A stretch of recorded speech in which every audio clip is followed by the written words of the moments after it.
Hello, sports fan. This is Steven here with Sports Choice Plus. I'm bringing you a very special breakdown.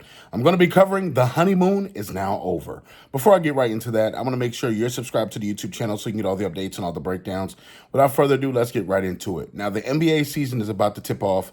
You're seeing a lot of preseason games, a lot of preseason action. You're seeing a lot of guys to get runs on teams that they probably may not make the team for. And you're seeing a lot of basketball that's being played throughout the NBA. One of the glaring things that a lot of people have been speaking out about is about the Los Angeles Lakers. A lot of the talk is about LeBron James Jr. and his play and essentially what they're not seeing. The lack of scoring, the lack of the offensive prowess, the lack of things on the defensive end. There's a number of things that comes down to it, and then you just got to ask yourself, from the standpoint of everything that's going on in the Los Angeles Lakers universe, it's a lot of pressure going on. You're looking at JJ Redick being a first-time head coach. There's a lot of expectations there. You're looking at LeBron James going into a year where he's turning 40. Will this be a significant year? Will LeBron and the Lakers just take this as a celebratory last year or possible last year? Or will this be something like a title run? You know, in a loaded Western Conference where you have more than ever, a lot of the teams got better by drafting players. A lot of teams got better by trading players. And you're looking just overall at the Los Angeles Lakers, there wasn't a lot of movement. Yes, you can look at Dalton Connect. You still bring back D'Angelo Russell. You still bring back Cam Reddish. You still have Jared Vanderbilt, Gabe Vincent, Christian Wood. Anthony Davis is who he is if he can stay healthy. I know last year he played over 75 games, which was impressive for him. You're looking at, you got Rui, you just got to ask yourself, is this roster loaded enough to be able to do what they want to do? Last year, they weren't healthy for the most part. LeBron missed a couple of games. You had a couple of the key role players that I just mentioned missed a couple of games.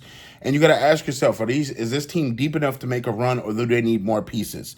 AD and LeBron being two of the all-stars, being two of the top 10 players in the NBA, you got to ask yourself, in the Olympics, they showed a lot. They showed they still have a lot left in the tank. So you got to ask yourself, can they propel the other guys to get better? Of course.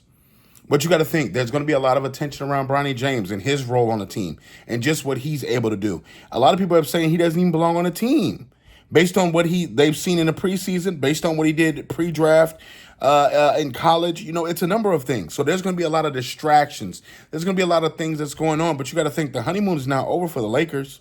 As soon as that season starts and that ball tips and that referee throws it up, that's the end of the honeymoon. Because at this point, the Lakers are expecting to win championships, not just conference finals, not just Western divisions. But you got to think about this. The Lakers are known for championships. Can LeBron and company lead them to another chip? It's going to be tough to tell. 2 years ago, they went to the conference finals. You look exactly how that played out. And essentially what goes on with that and how they were able to make a run to that. But when it's all said and done, it's going to be a lot for LeBron and AD to carry this team. There's a lot of deficiencies. With the West, when you have teams like Dallas that got better, when you got teams like Minnesota Timberwolves, getting Karl Anthony Towns off the team got them better because they got Julius Randle now, DiVincenzo. They got a lot of different players in those rosters now. You got to think, you have possibly a tandem in San Antonio that could be coming with Chris Paul and Victor Wembanyama. You got a lot of different teams in the West that could possibly, Phoenix could get it together. Golden State could possibly get it together. It's a number of teams that could, Sacramento Kings are always strong to have a season for. You never know what Houston's going to look like with their development in their second year under that coaching staff that does well helping players develop. So it's a number of things that go on. So the question is, essentially, can LeBron and company get it done? It's going to be a long shot. A very long shot. I expected the Lakers to finish about 6th or 7th in the West. I don't think they have what it takes to win a championship this year.